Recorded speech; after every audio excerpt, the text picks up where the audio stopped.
Well, we've done our readings in Ezekiel here this afternoon, Ezekiel 39 to catch up from yesterday and Ezekiel 40, and we've had a really good chat over those two readings. But I thought it would be worthwhile, seeing that we're standing approximately where the western wall of Ezekiel's temple is to be constructed in the future, when this land is completely reshaped by the great earthquake of Armageddon.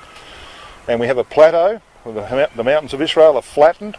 A lot of rock and dirt ends up in the Jordan Valley, which is elevated above sea level, so that the Dead Sea will become a living sea from the waters that come down from under the altar on Mount Zion, and that water will flow backwards out through, we believe, to the Mediterranean. So there's wonderful things to happen to this land as it's reshaped. We have a slope here. You can just imagine this slope which runs off in that direction, that if we were actually here, I'm going to be, say, facing south. If you imagine me facing south, and I'm standing where the temple is, then the temple is built on the lip of this slope. That slope runs off down to a flat area there. That's the Arabah, and the Dead Sea is down over this way. It will be a living sea in that day. Down this direction, on that Arabah, some 30 kilometres or so, 20 odd miles to the south of the temple, is Yahweh Shammah, the enormous dormitory city where worshippers, mortal worshippers, will come and stay. And that city will be serviced not only by the Levites, who will have their portion close by in the Holy Oblation, but also be serviced by people from all the tribes of Israel, who will bring in the supplies that are needed to keep mortals alive. So that's basically what will happen when this land is reshaped. So here we are, we're standing on the western side of the temple, basically where that wall will be. And shortly we're going to walk down. We're going to go down through the valley of the son of Hinnom. We're going to come up through the valley of the Kidron, and we're going to arrive on the eastern side, and we'll be approximately where the eastern wall will be. So where's Mount Zion here? Well, Mount Zion is directly over here. So that's the edge of the Turkish wall, and Mount Zion is probably, if you can see over here, there is a couple of trees, and between them there's a church spire of some kind over here. That is approximately where Mount Zion is. And it will be exalted, of course, above the surrounding area. It will stand out in that day. Now, that's very important, because in Psalm 48, we read about this. Psalm 48, in verse 1, "Great is Yahweh, and greatly to be praised in the city of our God, in the mountain of his holiness." So this is a description of Mount Zion in the future. It will become the mountain of his holiness. And I don't think you would describe it as a mountain of holiness today. All of those corrupt systems involved in that city, you wouldn't call it that today. This is about tomorrow. Then it says this in verse 2, "Beautiful for situation, the joy of the whole earth is Mount Zion." Now Zion means conspicuous. It's not conspicuous today. Then it adds this, "On the sides of the north, the city of the great king."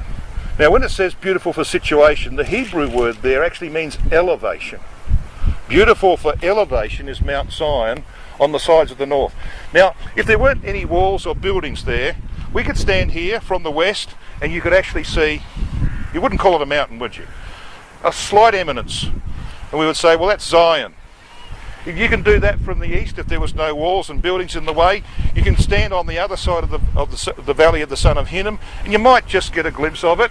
Okay? You can't see it from the north. It's not observable from the north. So what will happen is that this mountain will be exalted, and it will be seen from every direction. And that when people come up, they're not actually going to see the physical mountain, by the way. They're going to see the cloud that covers the mountain. It's like the tent. The tent that David constructed to put the ark in. It's described as the Ohel of David in Isaiah 16 and verse 5. In Isaiah 4 verse 5 we read that there will be a cloud covering that mountain to shroud the glory, because that's the place of the most holy. This is where immortals only can access.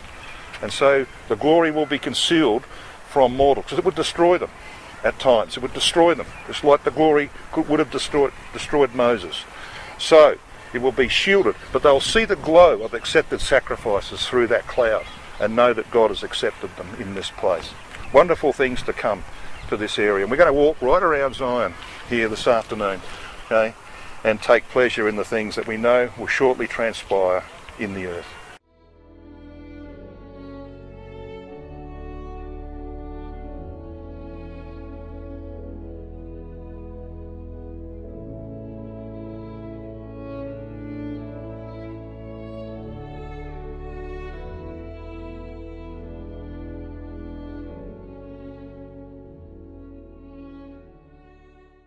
Right, we've just walked down through the valley of the son of Hinnom, and this is a place, of course, which is regarded by Yahweh as an abomination, because this is where they burnt their children to Molech, on the arms of the god Molech. Now, I'm not sure whether you know what Molech looked like, but a bit like me, he had a pot belly. The thing was, it was a cave, and then there was a little platform on which they would light a fire, and he had his arms like this. And what you would do with your baby children, newborn babes, or children a little bit older, if you were Ahaz, the king of Judah, because he was the one who really got this thing going, what you would do is you would bring along your children. He burnt all of his children bar one. And I mean by burnt, he immolated them. He put them to death on the arms of Molech. The only one that survived was Hezekiah. Right? And Hezekiah was so seriously burnt on the arms of Molech that he didn't marry until he was 39 years of age. He was king. He could have married any number of women that he wanted to in those days. He did not marry. And we know from the record of Isaiah 52 that he's used as a type of Christ, whose visage was marred more than any man. You know, and it goes on to say in Isaiah 53 that we hid our faces from him. In the margin it's got, he hid his face from us. Right? Because you see, he had these awful burns. As a very young child, baby, he was laid on the arms of Molech and the fire was lit underneath, and he got seriously burnt. He had all of these red, blotchy burn marks all over him. And the reason he wasn't killed because he was Ahaz's successor. He needed a successor for the throne of David. All his other children were immolated in the fire. There's two records, and one of them's very clear about Hezekiah surviving, the other one's very clear about his other children not surviving. That's why this place, that went on for hundreds of years, was an abomination to Yahweh. You know what Hinnom means? Hinnom means moaning. This is the valley of the son of moaning. There was a lot of moaning going on in this valley. Not just the children who were laid on the arms of Molech and were roasted to death. Imagine the noises that they would be making, the screams and the moaning. What about the parents who stood there because they were compelled to think, well, the king does it, we've got to do it. See, so they're all putting their children on the arms of this god Molech. And Yahweh's in heaven looking down on this, and he calls this place an utter abomination. So there was all this moaning going on. So how are you going to control this? Well, the place is also called Tophet, and Tophet means drums. So you've got to drown out the moaning, and you can drown out the screams of parents. You get a whole team of people beating on the drums. Imagine what this would be like in this little valley, see? So it drowns out all the moaning. What a hideous place this is. I made a comment to Chad on the way here, that the valley of the son of Hinnom's been like this for 3,000 years. It was an ugly place back then, and it's still an ugly place, isn't it? It's an awful place. All this rubbish, all this burning around here. This is a place that Yahweh hates, and it's soon going to be changed, because it's going to be filled up.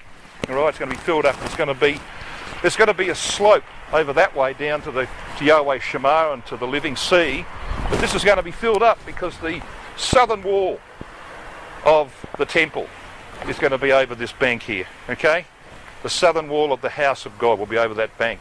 This will no longer be a place where children are immolated. It will be a place where children will be educated.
So we've walked down the valley of the son of Hinnom and around past the pool of Siloam, up past the tomb of Shebna, past the spring of Gihon and the tomb of Absalom, and we've walked up here now. We're standing at the beginning of the Mount of Olives. This building in front of me here is actually the information centre for the Mount of Olives. And behind me, of course, you've got the eastern wall of the city of Jerusalem. You've got the golden gates, which are closed up there, bricked in, waiting for the day when they'll be opened in accordance with Psalm 24. And down here below me, of course, is the Valley of the Kidron. When you look at certain ancient maps, you'll see that it's also called the Valley of Jehoshaphat. And so in Joel chapter 3 verse 2 we read of the time when Yahweh will gather the nations into the Valley of Jehoshaphat. We know this is the same prophecy as Ezekiel 38, Daniel chapter 11 and other prophecies that speak of that time.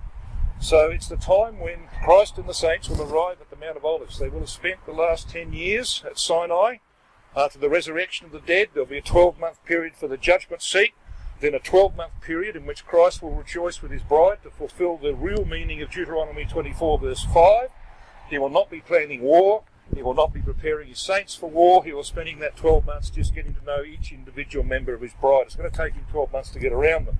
Then there'll be a 4.5-year period of preparation of the saints, and then the work will begin with Elijah and many saints going out to tell the Jews outside the land that the time is coming. They'll be laughed to scorn like the messengers of Hezekiah. It won't be an effective work. And then, of course, Gog will come down from Constantinople, Istanbul, and the invasion of the Middle East will begin. They're aiming ultimately to get to Egypt, coming down the coastal strip of the land of Israel. Meanwhile, Christ and the saints are dealing with the Sinaitic Arabs to prepare them for the Jews who will flee when Gog takes control of the land. And, of course, they will then go in behind the Gogian host when the Gogian host hears tidings from the east, that's Christ and the saints, in the area of the Sinaitic Peninsula. Tidings from the north is what's going on as the other nations gather and ensconce themselves around Jerusalem. So Gog will come back, Christ and the saints will go in behind him into Egypt, begin the process of smiting and healing Egypt, and then, of course, arrive at the vital moment while the Russian forces, who have conquered the rest of the land by this time and defeated all other comers, will have 185,000 men in this valley. So why do I say 185,000? All of what I've just said, most of what I've just said, of course, is there in the prophets to read, but it's also there in the pattern that was set in the days of Hezekiah. When the Assyrian came up from the south and ensconced themselves around this city, they weren't there for very long because they didn't fire a shot over the wall. Not an arrow was fired over the wall of Jerusalem in that time, and that, of course, is prophetic of the time to come. Because when the Gogian host is outside these walls, they'll be here for one reason, and that will be to take the last piece of land in Israel that they don't control, and that will be the Temple Mount.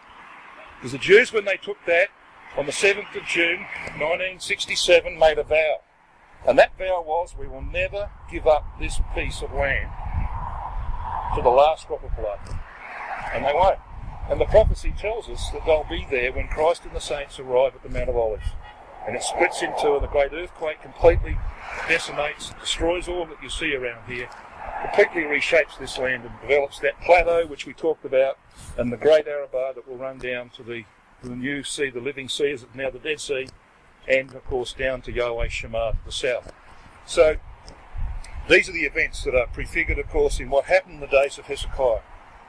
You know, the prophecy is that when they come here, the reason they don't fire a shot over this wall, the reason the Russians don't bomb Jerusalem, is because of what we've just read in Ezekiel 36. They will say, we're just about to take the ancient holy places into our possession, because they'll be under strict instructions from two very powerful religious men. The Pope in the West, the head of the Russian Orthodox, Greek Orthodox Church in Constantinople then, will be saying to them, don't you dare.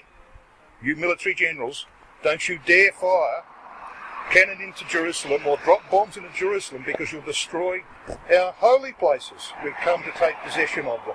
Well, of course, the earthquake will destroy those holy places, so it's a hopeless cause for them. This valley down here is called the Valley of Jehoshaphat on ancient maps. This is the place where that 185,000 men will be gathered, waiting to starve out the remaining Jews in the city. But Christ and the saints will arrive. You know where the fault line runs to the city? There's a church over there. See those domes on the church there? That's the church of all nations. Alright? Notice the name. The church of all nations. I will gather all nations against Jerusalem to battle. Okay? So half the city goes into captivity.